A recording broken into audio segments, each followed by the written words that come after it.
Hi, I'm Paul Peterson. I'm a professor of government at Harvard University. This is Government 30, American Government, A New Perspective. Hi, I'm Chris Sun Liu. In our first lecture, we'll be talking about the Constitution. And the first part is electing a Constitution. It's a fitting beginning to our exploration of American politics and government this semester. What do you mean by electing a Constitution, Professor Peterson? Well, the Constitution actually had to be ratified by the voters in an election. People were going to the ballot box, choosing people who would go to state conventions to decide whether or not this document that had been written in Philadelphia should in fact become the law of the land. When was the election held? Well, there was no one date.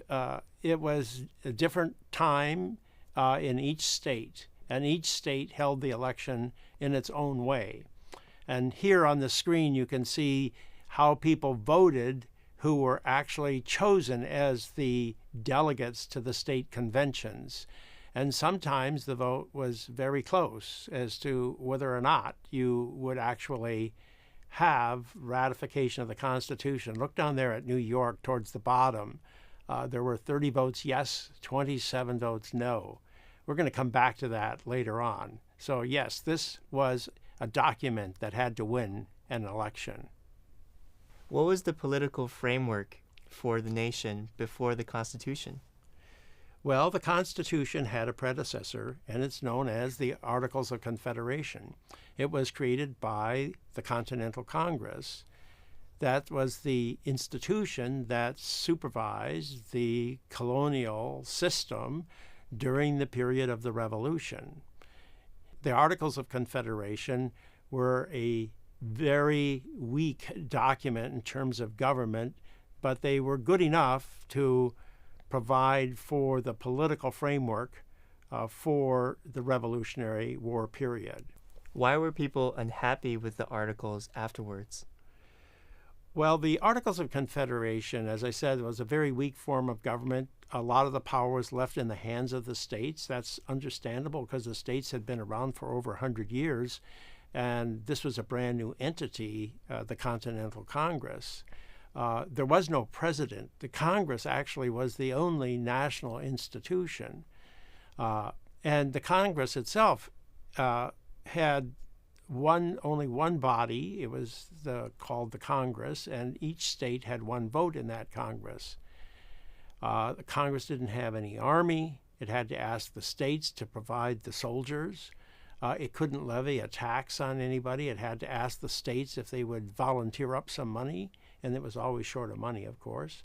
And it couldn't regulate commerce or activities throughout the country. So it was a very weak form of government. How did the Founding Fathers resolve this issue? Well, Chris, they decided to hold a convention in Philadelphia. It was proposed to the Continental Congress as amending the Articles of Confederation.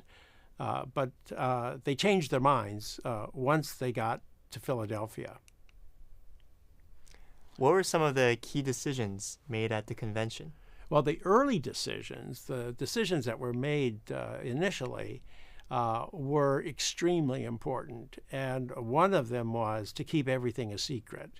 Now, you know that today, if Congress tried to make any decisions in secret, they would be pummeled by the news media.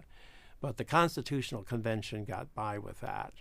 And then, in that secret session, they decided to drop the Articles of Confederation, abandon it, and write a completely new document. And then to get that document ratified in an election. That was almost a coup d'etat. It was just changing the rules of the game without any permission. So they violated their mandate that they had been given, and they got by with it. If they scrapped the Articles completely, how did they ever get the Constitution approved? Well, they organized a campaign in every state, and they got these ratifying conventions in place. But probably more important than that was that they came up with a set of compromises, because they had, when a constitution has to win an election, it's got to be a compromise document. Otherwise, it's not going to be politically acceptable. The crucial compromises made at the Constitutional Convention will be our topic for the next part of this lecture.